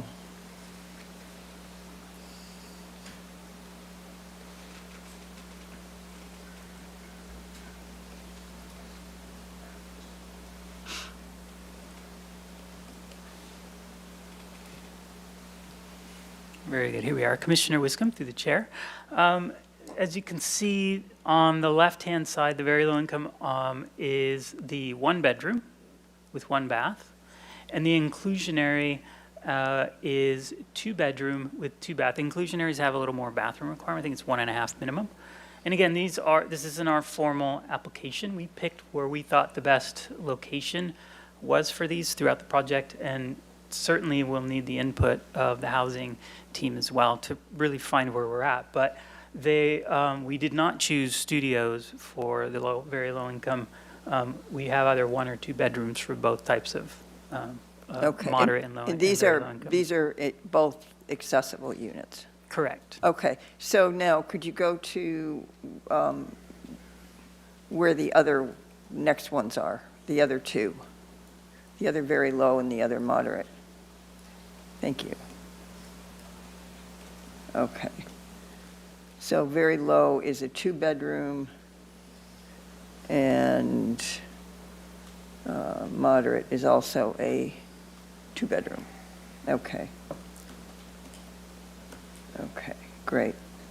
And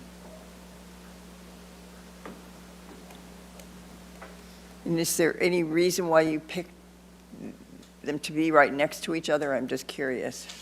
Again, a lot of the units are designed similar. They could easily be shifted, and I can see we don't have enough bathrooms for the inclusionary, so it'd be probably one in the front that has 2 bathrooms, actually. So again, we're, as was alluded to, some inconsistencies between staff report and our letter and all that. This is all the stuff we'll Yeah, no, dial I in understand where you are in the application process. So. Yeah, but to get Okay. your input, if you have an opinion, Yeah, things you well, that's why consider, I that'd be asked- important. That's why I asked the question. So Thank you. it might be possible to make the 2-bedroom moderate, does it just have one bath? Yeah, it's got 1 bath, right? Yeah, with 2 sinks. Is that correct? Mm-hmm. Yeah, okay. So you might be able to switch that with one that had 2 baths. Correct, 2 unit bedrooms 7, and 2 for baths. example. Yeah, okay. Sure. Okay, that's great. Those are my questions. Thank you, Madam Chair. All right, well, thank you to my fellow commissioners and the applicant. We will now move on to deliberations. Who would like to go first? And just as a reminder, this is a conceptual review, so we will all provide feedback and then make a motion that is collective of all of that feedback. Commissioner Barnwell. Thank you, Madam Chair. The ADA front sidewalk, I think, according to this planning commission, I'm sure, has got to be bigger rather than smaller. So whatever you're doing with that front sidewalk along there on Milpas, it's got to be bigger rather than smaller. I agree with the tree concept. If we can get another tree in there, I think another tree would be excellent. This commission's middle name is affordable housing. So we're all coming at it from that perspective. I know you guys are in the preliminary planning stages, and none of this stuff is set in concrete.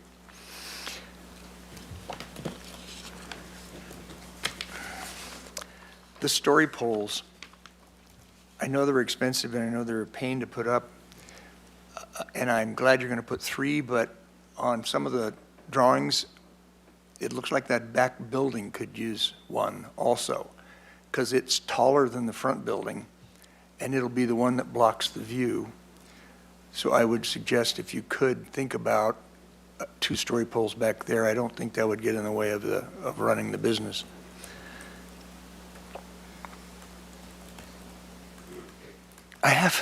This is a sidebar, but so in everyone's daily comments about the town, State Street runs north and south, and Milpas runs north and south. But your references on the elevations of the building don't do that. And it's kind of nutty, but the convention is, that side is going to be the east side and this side is the west side. It was confusing to me at first. The parking is a big deal for me. We have not, and it's our fault as a city, we have not really wrestled that to the ground. But in planning terms, it's housing transportation. It's not one-word housing, and it's not one-word transportation. It's a hyphenated word. And under the heading of transportation is not just cars going back and forth on the street, but where do the cars go to sleep at night? Some people in the audience mentioned, and I think this has been overlooked, but the circulation element says specifically to optimize access and parking for customers in business areas. That's black and white in the circulation element. Those are businesses all along Milpas. And if you guys inadvertently, or if it just happens that those tenants are now going to be out parking on the curb, then you will not have optimized access and parking for customers. And I'd like the staff to think about that for a minute. It goes to the overall question of on-site parking. I don't think there's quite enough. And I see why the business people feel the same way. And then I want to go to something that I just cannot understand, and that is why those 3 parking spaces that are in that parking lot are not accessible from the subject lot. That seems cockamamie to me, and particularly when you realize what the tenant has to do to get to their car. And so I would offer the suggestion, if you lived in one of those and that was your parking space and you went to Ralph's and you had 4 or 5 bags of groceries, what are you going to do? You're going to have to walk all the way around that and back again. I just don't think that's, and there might be a way to access that from, if not from that area that we just discussed a moment ago. It seems like along that easement where it ought to be. There's going to be a path of preference eventually in 3 years where the tenants are going to climb over something and do that. I think you might want to consider that now. By the way, I want to go back and say I just think the design of the building is gorgeous, okay? If it goes up looking anything like that, it's going to be a landmark. But you don't, here's the thing, you don't have an elevator. Now, this is mother's milk to me because I'm a real estate appraiser. And I can tell you for a fact, sure and certain, that the third floor walk-up apartment does not rent for as much as the other two. And when you consider who you want to rent to, you have limited your target audience because no one over 50 wants to climb that many stairs, and no one with children wants to climb that many stairs. And probably no one, again, with the Ralph's grocery store bags wants to climb those stairs. And there are studies after studies after studies that tell you that you have to have an elevator in a 3-story building. The other problem with it is that there's a significant turnover of those people, because when they're on the 3rd floor, they're just looking for someplace else to go. They don't have to walk up that thing all the time, which means that there's maintenance associated with it when they move out. You got to go in and maintain it, and there's a loss of income. So the vacancy factor is increased, and the costs are increased. I don't think anybody in the room wants to walk up. And you know, if you've got baby strollers and you've got old people and all sorts of people that don't want to walk up that way. And it's your best view units. Those are your best view units. But they're going to not be utilized in that fashion because of a lack of an elevator. And as the building ages and becomes older, that differentiation between the rent on the 3rd floor and the rent on the first 2 will become greater. So just from a business standpoint and an app, you know, who's your target audience and who do you want to rent those things to? I think it might be really important to put in an elevator. I wanted to, just in general, I wanted to compliment the architecture on things like that archway that leads to the parking lot. It reminds me of the one that Madame Rosinka has over there on Cannon Bernardino. It's going to be a nice feature. I like that. That long hallway, I'm not sure what's going on with that. Again, I don't think we're meeting the circulation element. I'm sorry, but I just don't think we are. My fellow commissioners have made several comments on a variety of things that I support. And this is a weird one, but it's true. The best example is Roosevelt School. The renderings of that when it went up were gorgeous. And the drawing intimated hand-finished corners on the stucco. And instead, it ended up being trowel-finished corners on the stucco. And Roosevelt School lost the look of being an old-timey building because those corners used to be done with your hand, not with a trowel. I know it sounds silly, but I have had a conversation, I've had repeated conversations with architects who say that they wish that could be done, to round off those corners. It'll make all the difference in the world to have the building look like an old-timey building. I like your patios and your open air, all that sort of stuff. I think that's excellent. I like the wrought iron work on the front. It's a beautiful building. All the way around, it's a beautiful building. I just don't think you've thought through the pedestrian traffic flow sufficiently. And that includes the concept of the elevator.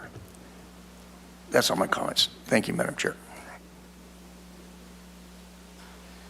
Thank you, Commissioner Barnwell. Now we'll hear from Commissioner Wiscombe. Oh, thank you, Madam Chair. Okay, my comments, first of all, on the design, which is what we're supposed to comment on. I think it's a very handsome project. I think you've done a wonderful job. I understand where some of my fellow commissioners have gone with perhaps more units and getting more affordable units in it, but I think HLC has pretty much said where it is now is kind of teetering on the edge of height, bulk, and scale. Or bulk and scale, and that it's in a good place, but any further in it probably wouldn't be. So I think it's very nice. I love the arch. I think that was a very nice architectural feature. I agree we should really work with with the urban forester and hopefully get in more street trees, make that a really nice frontage since you have to give up some property there anyway. I don't know what to say about the parking. I think, you've done what you can do with it, and you've got more than is required. I think that your goal of adding as much as possibly can, given that the area is parking impacted, is something that you've done. And a lot of the parking is out of our hands now. It's in state, and it's state law, and you're within your rights, and I think that's, so we often get projects here where they talk about the impacts of parking, but this is what state law has done. So I think, I guess I wouldn't comment any more on parking. The access to the 3 spaces off-site is challenging, the 3 parking spaces.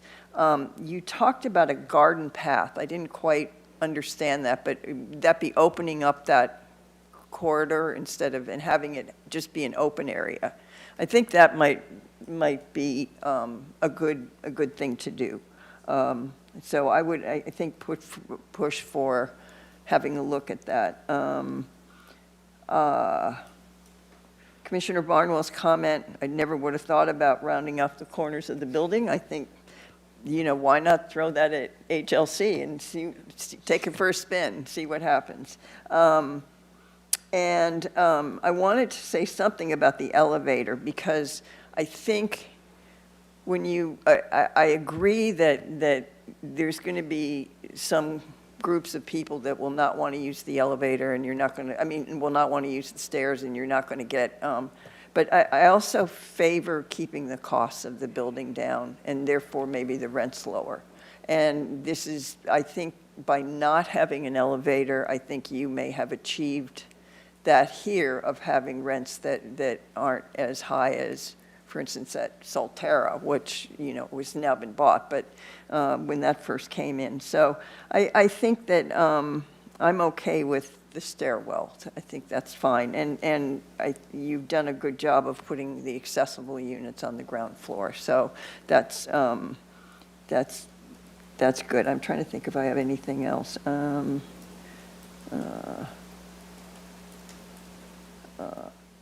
Consistency with the general plan. I think the policies, Ms. Plummer always lists a ton of them, and I'm going to say that I think the project is consistent with most of the policies she's listed of the general plan. I would like to see if there's any way of having a local program for people that are local. If that's possible to do, I think that would be great. That's as far as I can go with that statement, I think, and not get into trouble with Mr. Dormus or anyone. And I guess I would like to see the 2-bedroom, the tenants in the 2-bedroom Section 8. I would like to see them, if possible, offered an opportunity to come back if when the project is finished. And I would like to see you work with the City Housing Authority for the affordable units. I think they're probably the experts on it. That's pretty much all my comments all over the place. I do want to say something about story poles. Sorry. I agree that with Commissioner Barnwell, that I'm a little bit concerned, which is why I asked you the question if you would do more story poles. I'm a little bit concerned about the townhouses in the back. And I think I'd like to see 2-story poles back there too, or recommend that HLC consider that too. I think that might be important, because that is where the views are going to be blocked. And I think that's pretty much it. Thank you very much. Thank you, Commissioner Wiscombe. Commissioner DeLucia. First, I want to commend Ms. Plummer, as always, for your staff report. And again, calling out the things in the general plan that we need to look at, and we can make the findings that it is compatible with the general plan. And I also want to compliment you guys for the project you put together. It is a beautiful project, and I especially like the common areas. I think they're generous. And I like the landscaping, and I like the common area in the back and outside the common area, the garden that you created, and as well as the common areas you created within the building too. The two common areas, I think they're well spaced out. They're generous space. As far as the elevator goes, I noticed the same thing. There is no elevator. Yeah, ideally, it would be better to have an elevator, but I do realize the expense. I live in a condo building of 28 units, and it's a little older, and we continuously have problems with the elevator, and it becomes very, very expensive to maintain. And I don't know if that equates to lower rents. I can't make that analogy because I don't know what your rents are going to be. Also, I mean, I would encourage, I'm just going to encourage, if you can look at perhaps doing 2 more affordable units, but within the existing building envelope. I'm not advocating to expand the building's footprint. So I just want to throw that out there. This is just my opinion, and perhaps the opinion of other members of this commission. And we're in a difficult position because the city is just now studying in lieu fees. This is like, I'm from a different community. I'm from West Hollywood, and I don't know if you've built in West Hollywood, but they established in lieu fees probably 20 years ago. And so the in lieu fees go into our housing fund so we can create more housing, which we're not, so, that would help. So, so our hands are tied a little bit about what's going on here. And I appreciate that you guys are doing what you are required to do, and you're doing a really good job at it, but I am just going to throw that out. As far as story poles go, I know that HLC recommended to look to install 3 story poles. Now, we're looking to install possibly 5, because you want a couple more in the rear. I don't have a lot of experience with story poles. I've been involved with infill projects before in West Hollywood and all that. And here I haven't been exposed, been on the commission a couple of years. I haven't been exposed with a lot of story poles. I just don't really understand or convinced of the function of story poles. That's just my opinion of needing story poles at all, especially in this day and age that's why I was asking about doing a video. I know that sometimes they come to the HLC, instead of with story poles, they do like a video stimulation.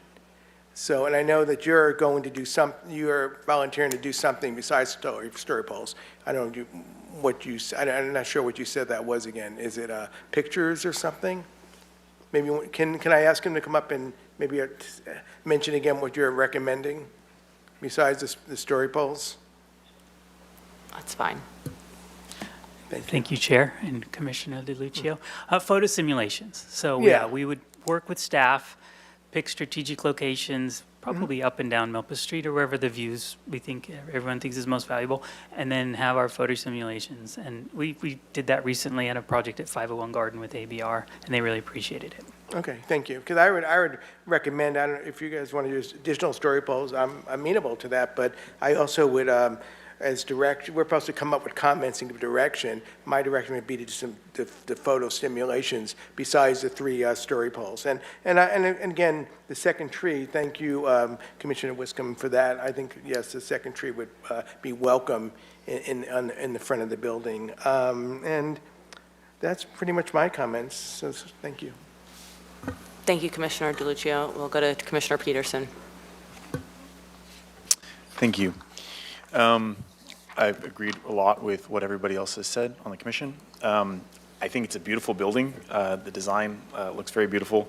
You've demonstrated a lot of thought about it. And as you say, housing is a puzzle that we're trying to solve in this city. The city needs new housing units. That's very generally agreed upon. The state is imposing those housing units on us. The state has taken a lot of the decision-making power is about density and parking out of our hands, but I appreciate you working in good faith with the community and the city to try to alleviate some of these concerns. I support the idea of more trees, of course. That's always a positive, especially as it's going to be warmer, not hot, not colder in the future. On parking, I agree that the pathway to the other parking is important. When we went to the site visit, all of that is open now. You can walk through, and to try to envision all of that being closed off and having to go down the block and up another street is a bit tricky. Of course, I would support even more parking than what you have, but with the state impacting our ability to control parking, I appreciate you providing more than almost double the parking that you're required to provide in this project. That's good. On affordability, I think we do need to prioritize affordability. That's the feeling of the city council and the community. Anything you can do to increase affordability would be very appreciated, including, I don't know if you've thought about, like Section 8 usually pays 90 to 110% of fair market value. I know you may be charging more than that once the units are built, but that would be appreciated by many. And then if not affordability, local preference. I think we need to get better about that, working within the confines of fair housing law, because without it, we run the risk of a non-local preference, and I don't think we want that, or we want to push people out of the city who currently live here. And so I know change is hard, and there's always a feeling that housing should be somewhere else, but we need housing. I'm a resident of downtown Santa Barbara. These are the places to do that, as staff said in the packet, high-density infill housing. And so I think it's important. Thank you. Thank you, Commissioner Peterson, and Commissioner Barnwell would like to make an additional comment. Thank you, Madam Chair. I forgot something. I wanted to ask staff, in the public parking lots downtown, we have compact spaces that are smaller. Do we allow those in private development? Thank you, Commissioner Barnwell. I'll leave it to transportation staff to fully answer the question. Hello, through the chair. So the project would have to propose more than 10 parking stalls, so they do meet that requirement, and it cannot exceed 30%. So only 30% of the parking stalls could be compact. Thank you very much. So to wrap up my comments, I don't know if you can get another unit in there by shrinking one down or shrinking some down or finding some such space in there that you could find another unit. But you would absolutely be heroes if you could do that. And if you could use somehow the compact parking space size, you might be able to squeeze out another parking space. Now, the devil is in the details. I think you could bring a little more focus, although you brought a lot of focus, so I don't mean that to be demeaning, but to squeezing out one more parking stall or one more affordable unit in the mass of that building. And maybe staff gives you some concession as far as a setback or some other thing, I don't know. Maybe the lobby gets smaller, but that would be grand. It would be grand, because we're trying to do those things, and it makes a difference to the community. It's important to the community. So, but thank you again for the project. I love it. Thank you, Commissioner Barnwell. So I will try and be brief on my comments. First, thank you so much for the time and efforts of bringing this proposal forward to increase more rental housing in our community. Obviously, that is a huge priority for us, and I appreciate the efforts that you guys have made. Regarding the design, like many of my fellow commissioners, we all think it's very beautiful. We appreciate the dedication that you've put into that and really trying to align with the neighboring community. I do find that the size, bulk, and scale of this, as it's currently proposed, is striking that right balance balance that you're talking about. I do think it's difficult when we're talking about, not wanting to overwhelm the neighboring community in terms of parking, but then also wanting to increase the number of units and then a number of affordable units, because that is a strong goal of ours. So I appreciate the work that you all did to exceed the parking requirements, because as we have all stated, our hands are a little tied on the parking front. We understand the concerns of the community. We hear that, and we share those concerns, so thank you for going above and beyond in that respect. Like some of my fellow commissioners said, I really like the archway. I like the way in which you've laid out the patios. I think the design of this building is really great, and I think it will fit seamlessly into the community. I liked the initial landscaping. I will echo Commissioner Wiscombe's point of more trees on Milpas is great, so the more that you can do in that front, I think would be really appreciated. I do think that story poles are important. The real goal of story poles is to ensure that the community is informed of what the size, bulk, and scale will be. And I think that though I appreciate the beautiful renderings and video technology that we now have, that this commission and folks that want to spend the time to go and research what exactly this will look like, that they could definitely understand that from that. But I think for the majority of folks just in the community, it's important that the story poles are representative of that. So I would like to see more than just 3 of the poles. I think that, as some of my other commissioners have mentioned, having them also be on the back portion is important to ensure that the actual scale of this is represented. I don't want to misrepresent by only having a certain amount of story poles. So that would be my suggestion. And in terms of the, alignment with the general plan, I think that, overall, this hits a lot of those buckets. As this commission has all stated, affordability is really important to us. I would ask the applicant team to consider increasing an additional 1 or 2 units of affordability. I understand that is not required, and that is up to you. I ask that as a local team that is really clearly trying to strike this right balance, just understanding that this is a huge priority for our city, and given that this is not a rental project that is just proposing strictly new rental units and not displacing any units. Given that we are displacing 4 very low-income units, this is more than a wash in terms of the level of affordability that will be brought to the community through this project, as well as the fact that you are seeking, and completely in your right, a concession on the unit size, which would then lend that these units will likely be more expensive than if it was, maintaining the smaller unit size that was originally required. So I hope that the applicant team will take that into consideration. Again, it's just a request. I understand you are in your rights in what is currently being proposed. And with that, and the last thing is, as some of my other commissioners have mentioned, a local preference program is something that we'd love to see. We understand that there's a balance there as well, but it's something that I hope that the applicant team can look further into as you move through this process. That's all for my comments. With that, looks like Commissioner Wiscombe would like to make more comments, or would you like to make a motion? No, I'll just make a motion if that's Amazing. okay. Oh, staff has a question. 1 second. I think this is where Commissioner Winscombe is going, but per the ordinance, we need your comments by majority vote. So if we can do that by summarizing your comments, it doesn't mean complete agreement. It's just a summary that you all can agree upon. And Right, that's what I plan on doing. Perfect, I thank you think. very much. Excuse me, but has staff done that? We've done this before, and staff has made those notes. Have you done that or not? What you determined to be the 8 or 10 things that we came up with? No. No. I can tell by your.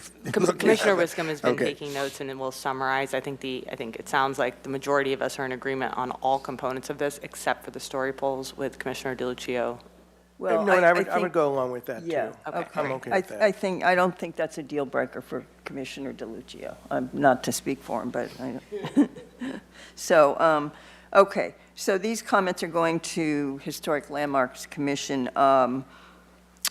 So I will make the motion that, first of all, regarding the design, that the commission feels it's a beautiful project, is very appreciative of the common areas and how they've been designed, and they're very generous.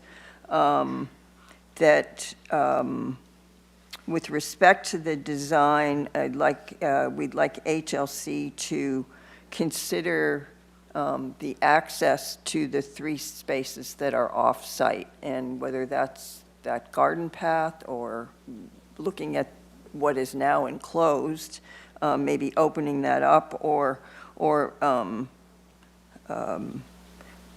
really trying to, just trying to make that easier access to the 3 spaces. To consider looking at, I don't know if you have 30% compact yet, but perhaps consider looking at the parking and see if you can squeeze another space out of there by putting in more compact spaces. I'm just trying to go through the site first. I think we all agree that you could work with Parks and Recreation Department, Urban Forester on potentially putting in more street trees than just the one. I think it would really soften the project. Let's see, that. I think most of my fellow commissioners, not everyone commented on it, but I think we're appreciative of that archway for the design. Thought that was nice. There was comment about consideration. I think HLC could consider what Commissioner Barnwell said about rounding off the corners. That may not be something that the corners of the building, that may not be something they're going to do, but it's a consideration that was made by a fellow commissioner here. And to encourage, perhaps, and I think Chair Wardlow put this the best way, although you're not required, we understand that you're not required. If there's any way that you could change the mix a little bit so we could get more affordable units, that would, I think, be great. And also a local preference program. We've all mentioned that, so I think that's another thing that we would be in favor of. And regarding the story poles, I think the majority of us would like to see another 2 on the back portion of the building where the townhouses are. I think that would be important. And we'd like HLC to consider that. And the commission feels that that this project is consistent with general plan policies.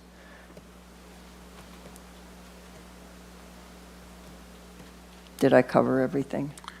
I'll second your motion, and I'm fine with the story poles. Can we also have them do photo simulations?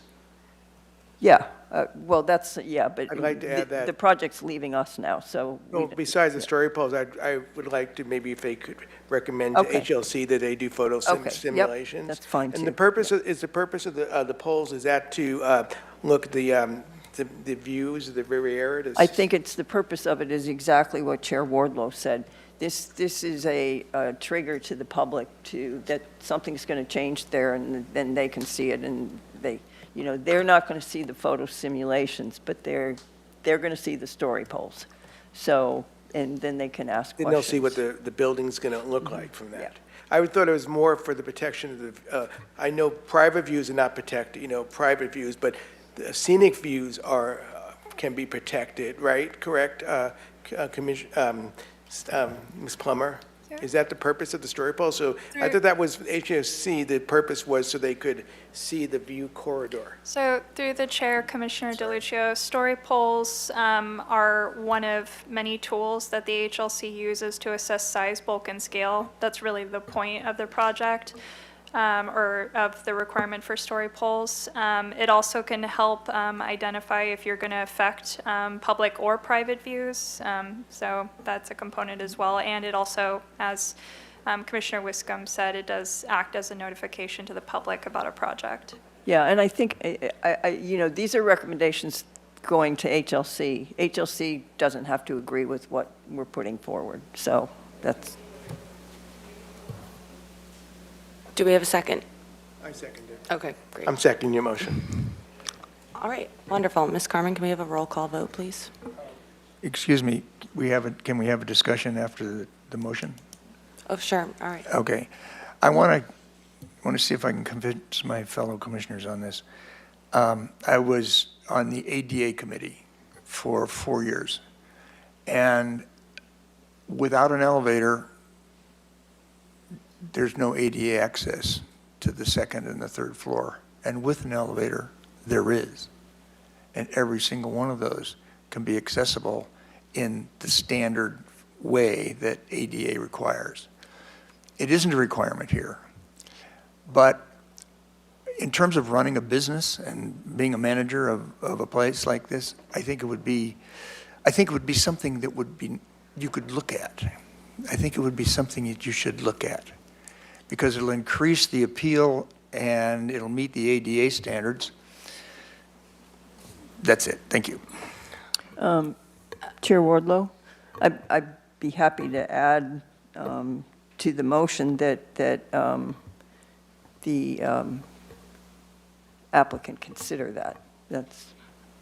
I'm fine with that being added as a consideration. I don't agree, because I'm concerned that it will impact affordability of the overall project. And so That's how I feel. Yeah, I personally am not supportive of that, Chair, but I'm. I'm not you either, know. but I would, can we use the word study? Yeah. Instead of consider, to study installing an elevator. Well, that's what I just said, that the applicant consider an elevator. I think that's as far as we can go. Can I ask a question? That's fine. Can I ask a question?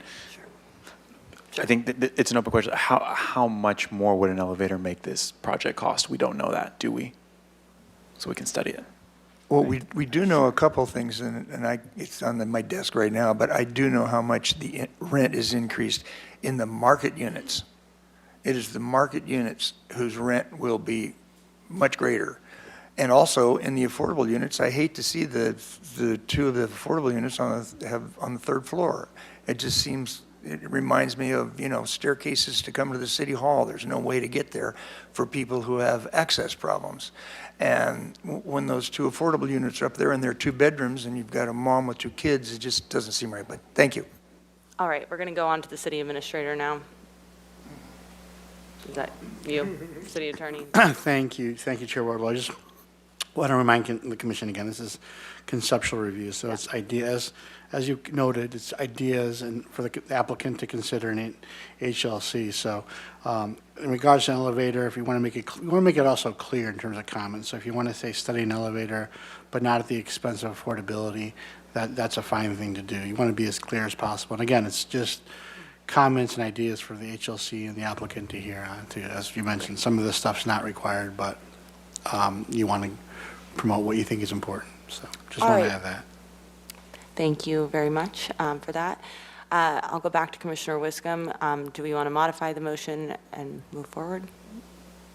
I'm sorry, do we what? Do you want to modify the motion at all to include the information about the elevator for the city attorney? I think that, Mr. Dorman, what did you just say about? I just study? potentially look at the elevator, but it sounds like not at the cost of affordability. I sacrifice. think that's where this commission is going, is that we want to keep the rental prices down. Yeah. So I just would say, if we want to say that the applicant could study adding an elevator and how that would impact the costs, but it's not necessary. I think Chair it's Ward. clear that the commission's a little split on the elevator issue, so from my perspective, I think we should just leave it out of the motion and move forward. That's fine with me, yeah. Chair Wardlow, another option is just to simply say that there's a difference of, some commissioners would like study of the elevator, other commissioners are concerned about its impacts, and that describes that there was difference of opinion. That sounds perfect. Okay.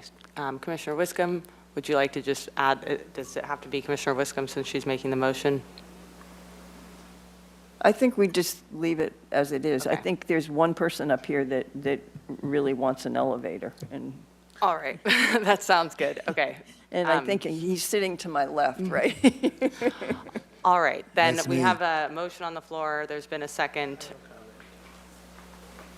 Okay. Commissioner DeLucia. I want to just know, isn't, obviously requirements, this has to do ADA, compliance, and Do they need an elevator to be in compliance with ADA? No. I'm just asking staff, is the question. Through the chair, I am not an ADA expert. I would defer to the architects, but my understanding is no, that's what the presenter had noted before. Okay, thank you, just wanted to clarify that, so. Great, so we have a motion, we have a second. Can we have a roll call vote? Thank you, Chair Wardlow. I'll begin the vote. Commissioner DeLucia? Yes. Commissioner Peterson? Yes. Commissioner Barnwell? Yes. Commissioner Wiscom? Yes. And Chair Wardlow? Yes. Motion passes. Thank you. Thank you very much for your time. We really appreciate it. This now brings us to item 4 on our agenda, the administrative portion of our agenda. Do we have any committee or liaison reports? You're probably sick of hearing from me. No, you go. Okay, quick press. Oh, Okay. Ryan's first. Commissioner DeLucia. Okay, so I have a staff hearing officer report. They had a meeting on February 19th, and there were 2 adaptive reuse housing projects that were approved, not big ones. One was actually 206 East Victoria Street, that's near Santa Barbara Street. Approval of a performance standard permit for a 3,400 square foot Victorian residence to be reclassified from single-family use to group residence use. So that's like unique housing, needed housing, by leasing out 10 bedrooms. Where's this? On 206 East Victoria Street. It's behind a liquor store on Victoria Street and Santa Barbara, and the corner of Santa Barbara Street. There's a liquor store. It's part of the same lot, and there's a Victorian house behind the liquor store. And they're not required to have parking under, I guess, is that 2097? Is that, so, then there's 801 State Street. That's right in the corner of De La Guerra and State, in front of the movie theater. When you enter the mall, there's movie theaters in front. There's been a restaurant there, several restaurants. Actually, its approval was granted for a tentative subdivision map for a one-lot subdivision to create 2 residential condo units on the second floor and 2 commercial condo units on the street level. So that's kind of cool, adaptive reuse, and I think we're getting some housing out of this. That's my staff hearing officer report. And you can come back to me. I have HLC also. HLC, the meeting of February 26th. The reason I want to give this report is there's progress on 2 projects that had come before the Planning Commission. One was 1533 State Street. That's the, I call it still the former Campwell site, which now is the co-op. That's the 27 units that were going to be developed under the AUD program. And it's and 4,500 square feet of commercial space. So the building remains 4 stories in fronting State Street. However, they've stepped it down to 3 stories now, abutting the residences on Aragara Street. So that's kind of cool. They stepped the building down, and I think they even separated the space between the 2 buildings. However, before it receives final project design approval, they need an open yard modification, so it needs to go before the staff hearing officer. Then I guess I imagine then it'll go back to HLC for their final design approval. And then 501 Ortega Street, that was the Providence school that came before us. They still need to return to HLC for product design approval. They want the applicant to study the colors of the new buildings, as new buildings, to be more in contrast to the historic building. And then staff also needs to evaluate, they want to add square footage, not a lot of square footage, for a physical education room. So staff needs to study that, so that will go back to HLC for final approval. So that's my report. Thank you, Commissioner DeLucia. Do I have any other liaison reports, committee reports, updates? All right, sounds like no. Thank you, everyone, for your time. It is now 3:14 p.m., and that concludes our March 6, 2025 Planning Commission hearing. Our next meeting is tentatively scheduled for Thursday, March 13th, 2025. Thank you all for being here, and have a wonderful rest of your day. You did a great job. Thank you. Thank you, Madam Chair.